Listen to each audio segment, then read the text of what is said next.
Bullfrog sitting on the muddy bank of the river. I'm sitting on the trunk of a cottonwood tree. Bullfrog got no worries here today, and I've got no girl 'cause mine has gone away. So Mr. Bullfrog, won't you sing a song for me? A repartee with a pretty melody. Croak me out a tune, I don't care which one you choose. Mr. Bullfrog, feeling green, I'm feeling blue.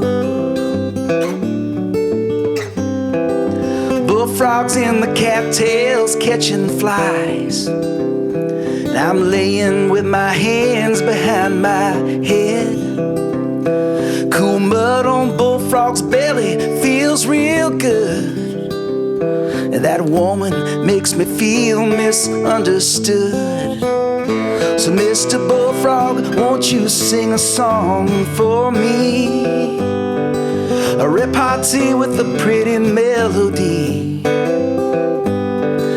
Croak me out a tune, I don't care which one you choose. Mr. Bullfrog, feeling green, I'm feeling blue. Bullfrog watching the evening sun go down, and I'm watching shadows grow along the trail. Mr. Bullfrog, before we go, I want to thank you for your time. Your singing's helped to ease my troubled mind. So Mr. Bullfrog, won't you sing a song for me? A repartee with a pretty melody. Croak me out a tune, I don't care which one you choose. Mr. Bullfrog, feeling green, I'm feeling blue. Croak me out a tune like faded love or born to lose. Mr. Bullfrog, feeling green, I'm feeling blue. Mr. Bullfrog, feeling green, I'm feeling blue. Yeah. Yeah, that's great. Thank you. Welcome everybody to the Music Room Podcast, a home for artists and storytellers and weirdos. And if that's you, you're in the right place. And I am uber excited to have Middle Sister with us today. Middle Sister is Miss Susan Pierce and Miss Robin Brooks. And thank you all for being here. I want you to do a song for us, and then I want our people to get to know you. Right. Good. How's that sound? It does sound good, indeed. Well, this Yes. is a song about listening and getting to know people and being there. It's How called appropriate. Listen.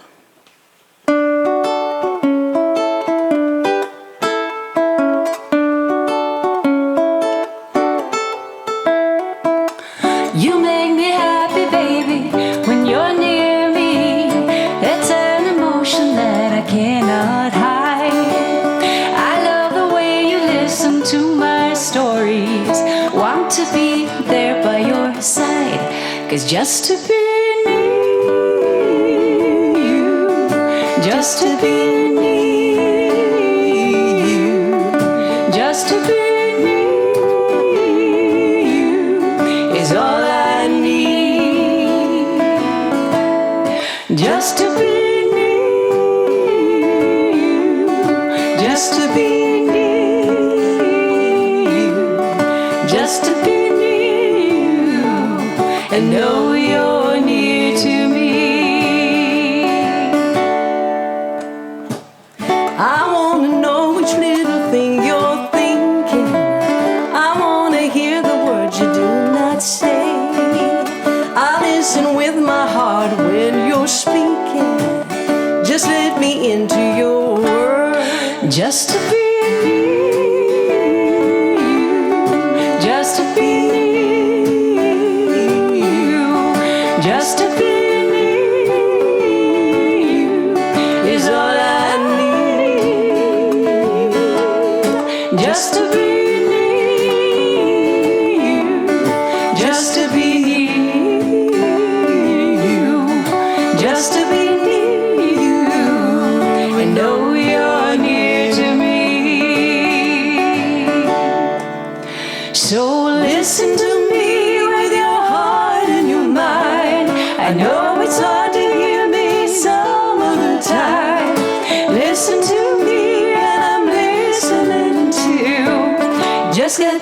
into your world.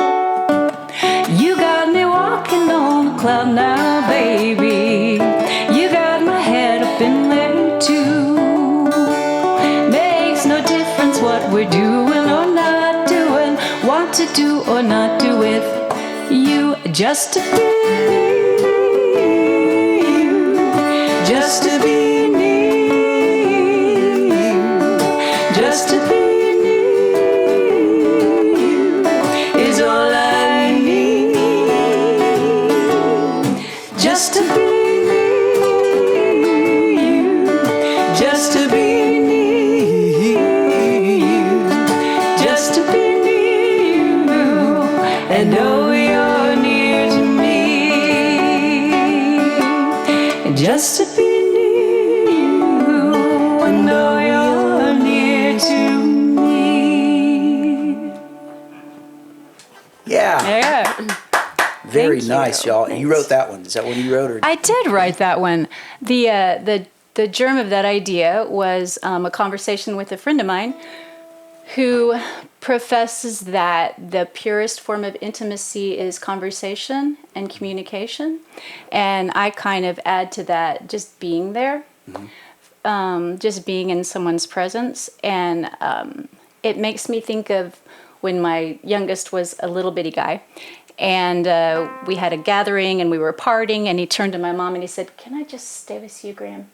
I know. And it's not that they had any great plans or had any special things to do. He just wanted to be around her. So yeah, that's really kind of what good. that's about. Well, beautiful. So we have Susan and Robin, known as Middle Sister. Tell us how Middle Sister came to be. How it came to be. Well, okay, I was doing this great program called Noon Tunes at the library, downtown Oklahoma City Library, for 10 years. And it was the greatest gig. I got to meet with all our fantastic, amazing variety of local musicians. And, of course, came into my radar Robin's mom, Jody Miller, and Robin Brooks Sullivan, and they came and performed there. Then Robin let me know that her son, Montana, is quite a gifted musician. And so I booked him for that program as well. And that's when she and I got to talking. Yeah. She said, "Do you write songs?" And I say, "In the car." Because it's a hobby. I really kind of considered it a hobby because my life kind of went on after I started writing in Nashville out of college. But anyway, I said, yeah, I'd love to do that. And so we got together really more as just two friends getting together to write songs. And like the second time we got together, she said, would you want to do a gig? And I was like, yeah, sure. And then it happened that we started getting jobs together. And it just so naturally flowed into two people wanting to make music together and wanting to write. And I'm just having a great time with it. So yeah. But we haven't gotten around to writing together yet. We're still going to get back to that. We're too busy trying to work out our sets and stuff. But we will arranging. do that. But the thing I was telling her recently is it's been about a year since we've been together, and in that year I know her writing style, and she knows my writing style. So I think really this is the perfect time to start writing now. But I remember when I pressure's on. first heard, she said, "I've got some songs." And I thought, oh, yeah, because we've all heard that before. I write. Oh, yeah, cool. And somebody shows you their song and you're like, oh, that's pretty good, But anyway, I think the first song you showed me was Sailboat. And I went, Susan, you are a songwriter, And she was like, do you think so? And I was like, yeah, So anyway, I can't wait to start writing with her. But in the meantime, we're having a lot of fun doing gigs and that kind of thing. I can't wait to hear what comes out of it. I think that's great. So a little bit about each of you. I've known Susan for a long, long time and has always been one of my favoriteest people. And I was just thinking about this week something that stuck out to me. One time I called you. It's been a long time ago. I think it was like when we still had answering machines. That's how long ago it was. And your message said, you used the word forewarned. You said, be forewarned. I don't always check my messages. And it just had this, I just thought that was so funny because I'd never been forewarned on a voicemail, answering machine greeting before. Oh, I had no idea. So that's always stuck with me, be forewarned. I just thought that was great. But very talented and just your musical journey with Noon Tunes, you're into a lot of stuff like art moves and Noon Tunes, and kind of tell us a little bit about you, like what you've done and do. Well, I was always captivated by beautiful singing and beautiful melodies. Helen Reddy and Linda Ronstadt and Olivia Newton-John in the olden days. Yes. So that always caught my attention, and I was always sure I wanted to be a singer. Great. Right. Mom and Dad, I'm going to be a singer. They were kind enough to send me to OCU to study music, where I was fortunate enough to get to do opera and musical theater, and that was great. And we did show choir together, Robin and I. But I found that just all of a sudden it turned a different color. I'm like, this is not my world. So I was a little lost as what to do musically. I did some gigs for money, and I quickly realized, ooh, this is not for, that can't be the goal. Money's great, don't get me wrong. Yeah. But then I met this incredible jazz musician, Larry Pierce, who I married, and branched out into his world. We sort of, got to flesh out more musical styles that way. And so I've done that sort of more genre for a while. Reared 3 magnificent children and started writing songs about last year. I love that. It's like a new chapter for you, and it's great to see that. Exactly. Robin and I talk about sort of these middle years, needing to have, or we're so grateful to have a passion and an enthusiasm and a goal that excites us right now. Yeah. Whatever it is, this is one of ours. I'm hip. Yeah. That's awesome. Miss Robin, you were telling me a little bit about Nashville, but tell us about a little bit of your musical story, how you came to be here. And all right. Well, I really should start by saying a little bit about Susan and I. We met at OCU. Okay. We were both freshmen at OCU, and we did show choirs together, and both are alum from OCU. But I grew up. My mother was a singer, and I grew up around it. Kind of doing my own little thing in high school, and then of course going to OCU. And like Susan said, I was in music theater. Got a degree in music theater. Did a little bit of opera, not as much as Susan. But once I got out, yes, I went to Nashville. I went to LA. Where else did I go? Searching for my career, basically. And it's tough. You have those good years in college, and then all of a sudden they're like, go be famous, especially if you've had a mother who's had a really good career. She had a really nice career. So it was tough. Tell us about your mom. Yeah, my mom's Jody Miller, and she is from Oklahoma, moved out there as a folk singer to LA, and got a record deal at Capitol Records. It's an incredible story. She got a record deal within a year with Capitol Records, played the Troubadour. The A&R people saw her. She got signed, and within a year or two after that, she won a Grammy. So she was one of those that, at an early age, 21, started a career. But she, her career has lasted more than 50 years, and during that time, she worked in Vegas, worked with Roy Clark, did Hee Haw, did a lot of those fun things. So I grew up with that. It was kind of difficult for me because I had so much pressure on me, and I liked different styles of music. Wasn't too into country at that time. But anyway, she was very encouraging. And actually, before I started working with Susan, my son Montana, who she was talking about, and my mom, we had what was called 3 Generations, and we started doing some shows together and stuff. So it was nice to grow up with somebody that knew so much about music and singing.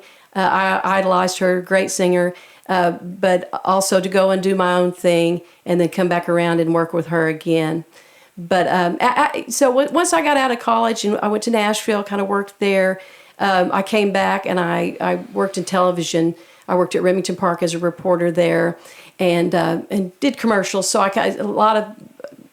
even though I worked with Maya, the band called Maya, and a band called Primetime with Steve Crosley and the King Jerry Wilson. I was also doing a lot of commercials and that kind of thing. So I kind of have been one of those jack of all trade type folks, you know.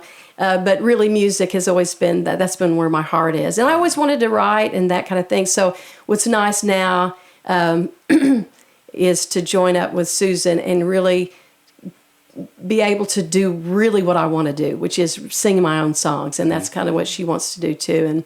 And not that I haven't had fun; I've had a fun career, but at this stage, what we're doing now, it really is enjoyable, and I really like it. I'm hip. Well, how about you do us another song? And you guys do some songs Susan's written, some songs Robin's written, and one of these days, some songs you've both collaborated on. Yeah. There you go. This one is one I wrote a while back. It's called Beautiful Stranger.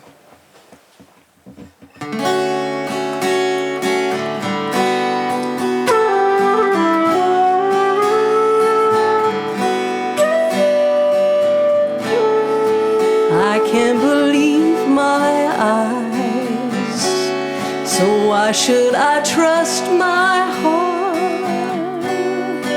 What are these feelings I never felt before? Just like a shooting star, a flash of light in the dark. I never expected to find a love like yours.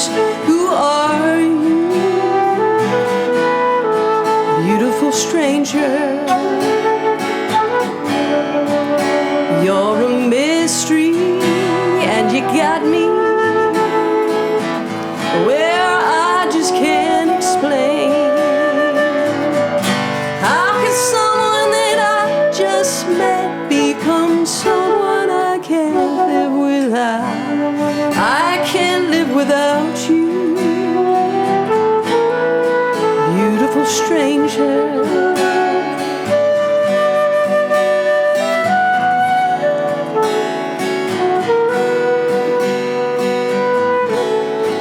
Love has a funny way of changing the plans we made. One night and my life will never be the same. Who are you, beautiful stranger? You're a mystery, and you got me where I just can't explain.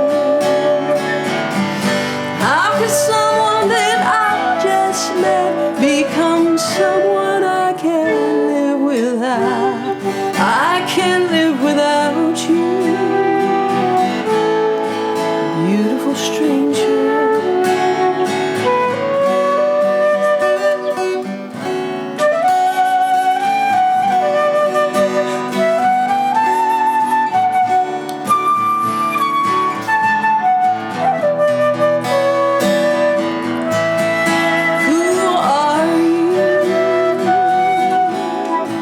Beautiful stranger, you're a mystery, and you got me where I just can't explain.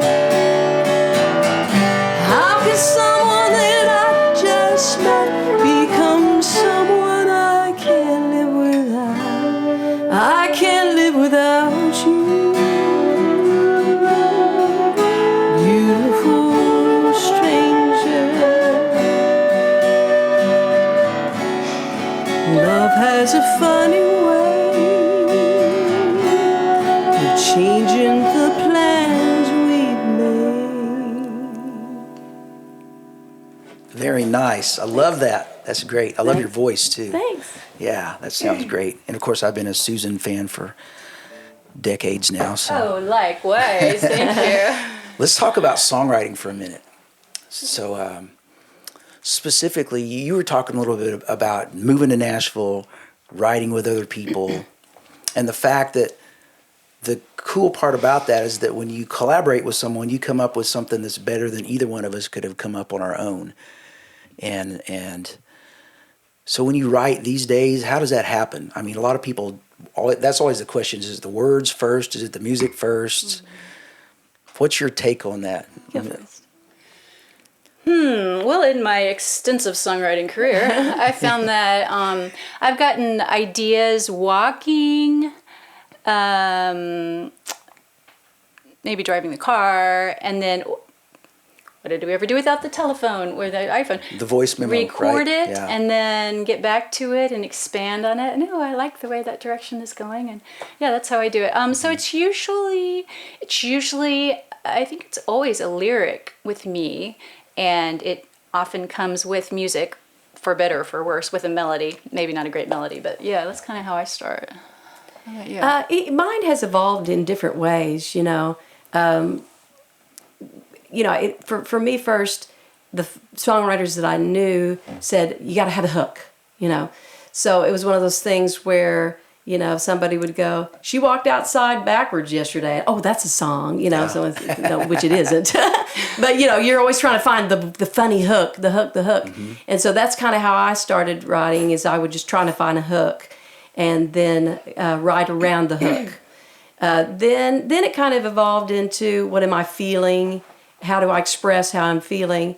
But you know, I'm lucky that I am married into a family of musicians too, and my sister-in-law Heather Sullivan, she's a really good songwriter, and you know, I saw her about 4 or 5 months ago, and I just was kind of picking her brain. You know, I told her, I said, you know, I'm a little tired of writing all these slow songs. I want something upbeat. How do you write an upbeat song? And she said, well, just kind of get a rhythm going, whether it's, you know, here or with a piano or with whatever, get the rhythm going. And so really lately, I have been kind of writing, kind of getting the music going, and then what am I feeling with this? Yeah. Or what it just comes out of me, you know? Because, you know, that's the way she writes. She'll just mumble, you know, for 3 hours and then come up with stuff. She's that talented. But so anyway, it's just kind of evolved. I don't think really a songwriter, and you might agree, Susan, should have one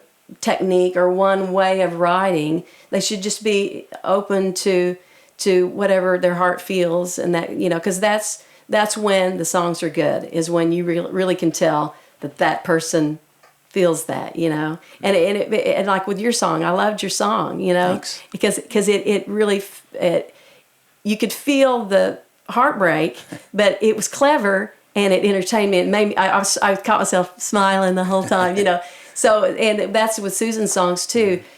Like you were talking about her saying, be forewarned, you know, there's certain things that she says that I just think, oh, that's such a Susan thing. I love it. Yeah. But her songwriting is that way too, in that musically it's good, it's deep, but she'll throw in something and it's just like, wow, that is so clever. So anyway. A place to start. That's such a great thought, with the rhythm, and like you said, with your own feelings. Like that's another place to start. Like trying to sort out your own, you know, one's own emotions and experiences and kind of make sense of them. So Yeah.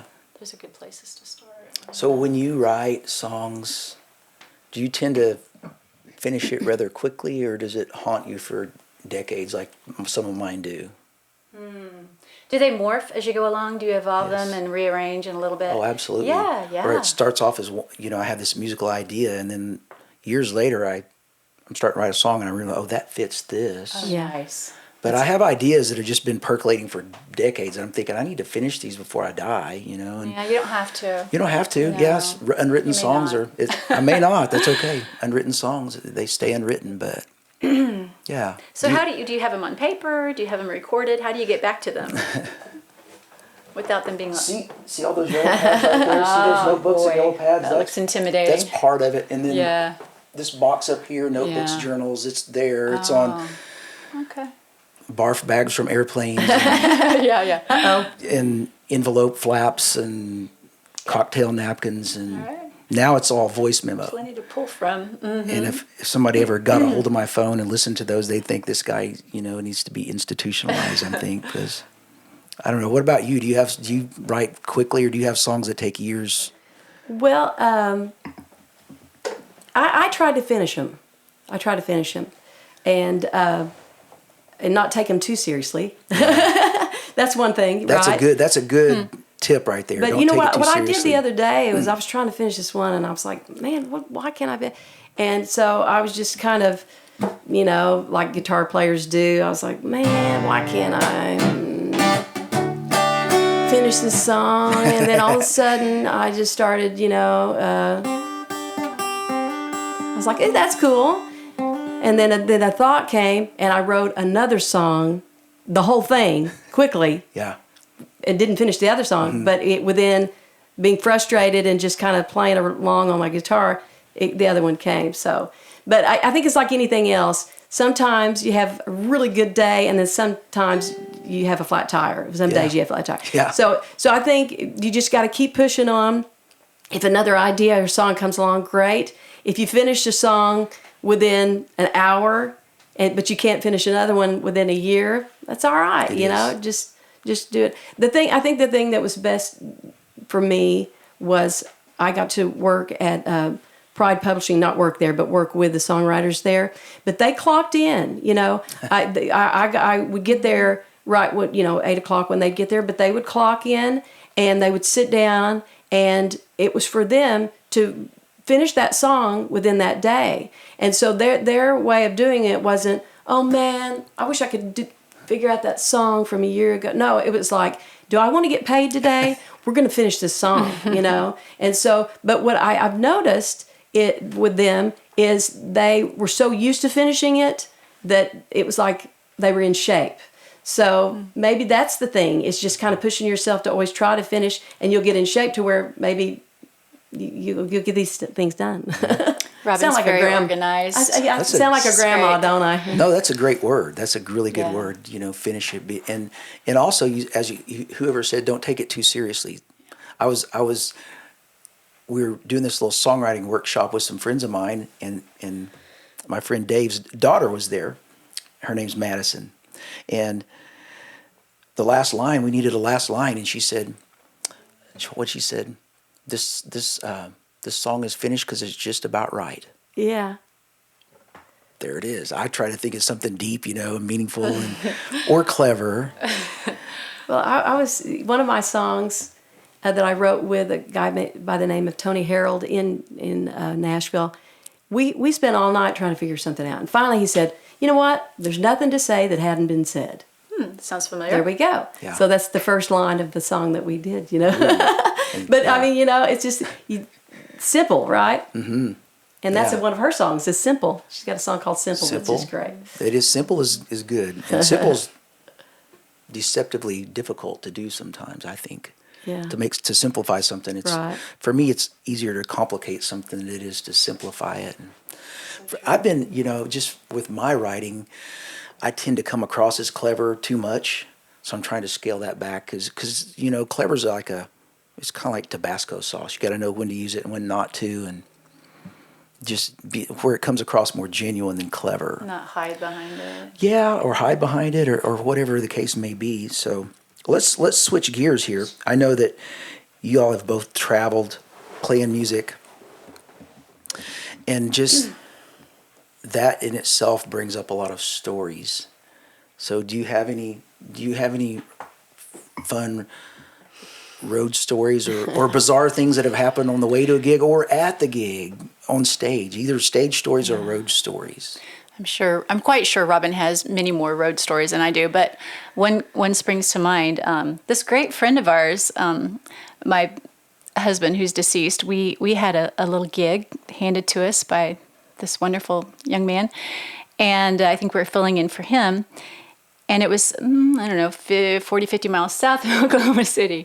And we're up there doing our American Songbook jazz thing, jazzing out, feeling pretty good about it. And we get this note passed up. Larry opens it up at the keyboard. And he shows it to me. It says, "This crowd likes country." Oh. We're like, too late. Wrong place, wrong time. Just got to finish it out. We do both kinds of music here, country and western. Yeah, and we did neither one of those kinds. But so it's, there's those times of being in the wrong place in the wrong time. Yeah. And as far as you and I, though, I think we've done okay. We haven't had any weird. We haven't been very far yet. We haven't been anywhere, right? But we've been on stage together. Yeah. But not to sound disrespectful, but one time Lee Velasquez, and I played at this little place, and it was real dark, and the Oklahoma, we didn't realize that no one was clapping, there was no sound, and they sent a note up to us too, but it was the Oklahoma Deaf Society. And so, yeah. They hired a music group. They hired us, but the manager didn't tell us, which is fine. Oh, okay. And they came up and they said, we can feel your energy and we can, and so we just played, and everything.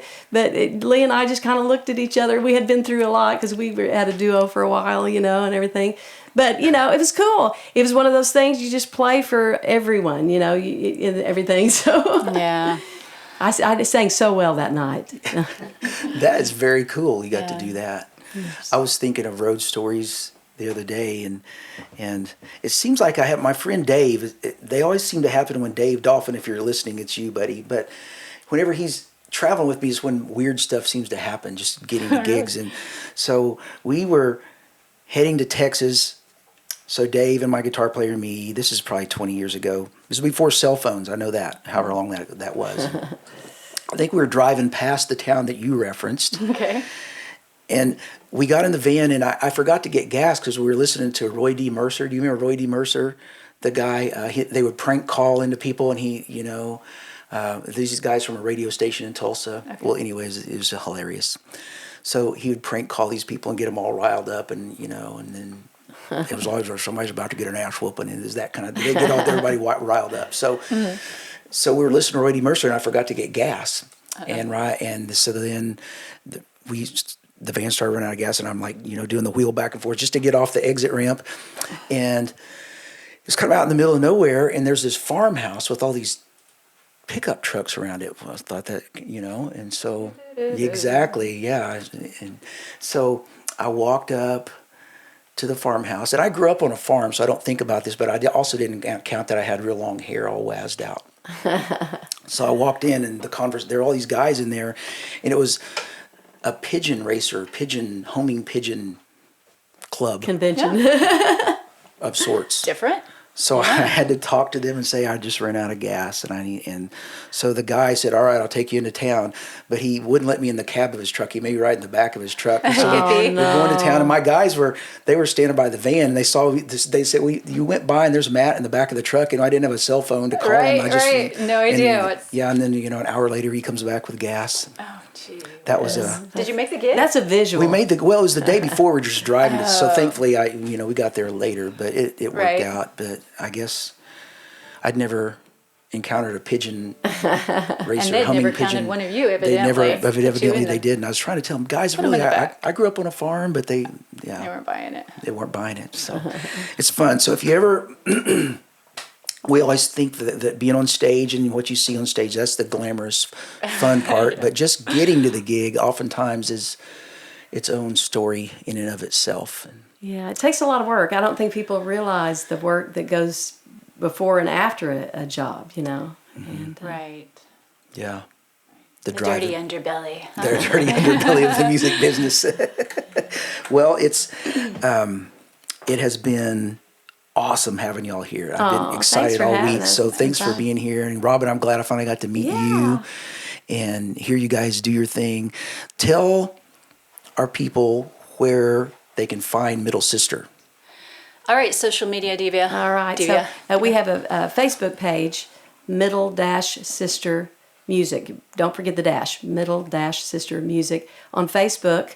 And tonight, we're actually at Will's Lobby Cafe and Bar and Cafe. On Western. Yeah, so that'll 7 be o'clock fun. to 9 o'clock tonight. 7 to 9 tonight at the Lobby Bar. Is that what it's called still? Yeah, or Will's Lobby Bar. Okay. Yeah. All right. It's going to pop. Okay. Yeah. Hey, Stuart. And you guys got to see Stuart. We actually our behind the scenes guy. That's very rare. He's very handsome. He's getting married though, girls. So just forget about it.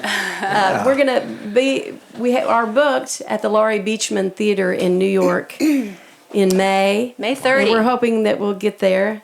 And then Susan, she's going. But it's May 30th. Tickets are a good price. Yeah. Right So now. if you have any friends in the New York area, May 30th, 2 o'clock at the Laurie Beachman, and So check out Middle Dash Sister on Facebook. Middle Dash Sister Music. Middle Dash Sister Music on Facebook. Check them out. Come and see them when they're playing live, or just book them to come play at your house.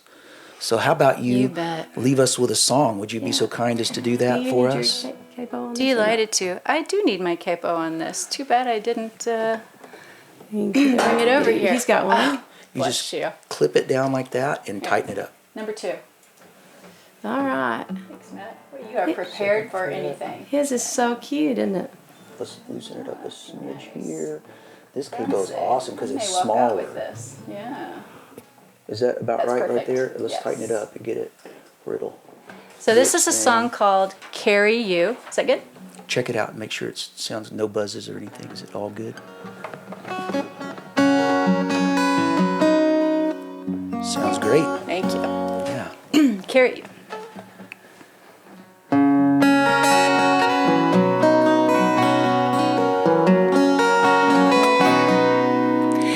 Love gained, love lost, love wasted, although we miss love we've tasted. Wouldn't take it back, what's been given. Wouldn't give it back, what's been taken.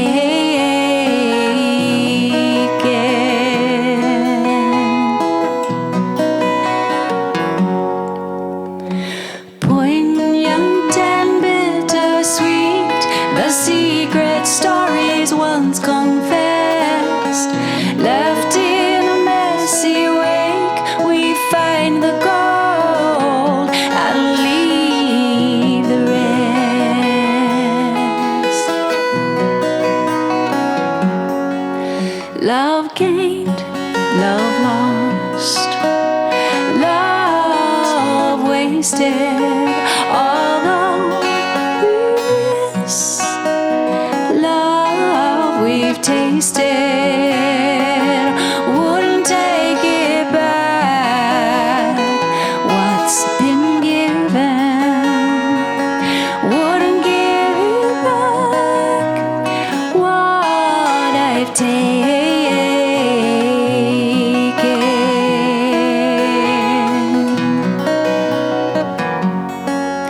'Cause people they will come and people they will go,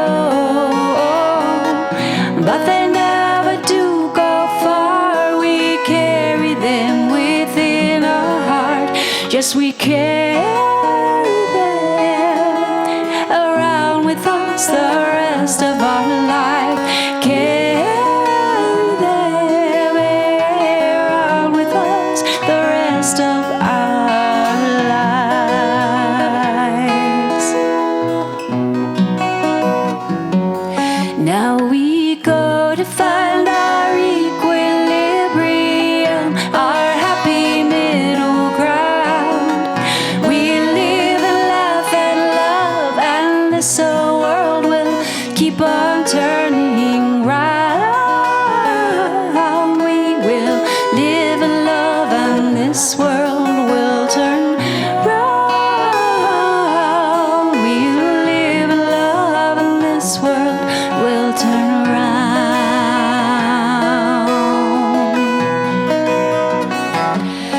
And I will carry you around with me the rest of my life. Carry you around with me for all my days. I will carry you, I'll carry you with me all of my days, all of my life. I will carry you, I will carry you for all of my life. Wow. That's awesome. I love that one. Y'all sound great together. Thanks. Thanks for being here, Middle Sister, with us. And I love that you worked the word equilibrium into a song. That's Forewarned, awesome. be forewarned. Be forewarned. That's right. Thanks, That's- Matt. Thanks for having us. What a delightful Yeah. project you're doing here. Thanks, Miss Susan. Yeah. Great name Miss too, the Robin. music Yeah. room. That's what it is. Yeah. So let your friends know, let your enemies know about the music room. Come back and see us again real soon. Have a great day, everybody. Bye-bye. Bye.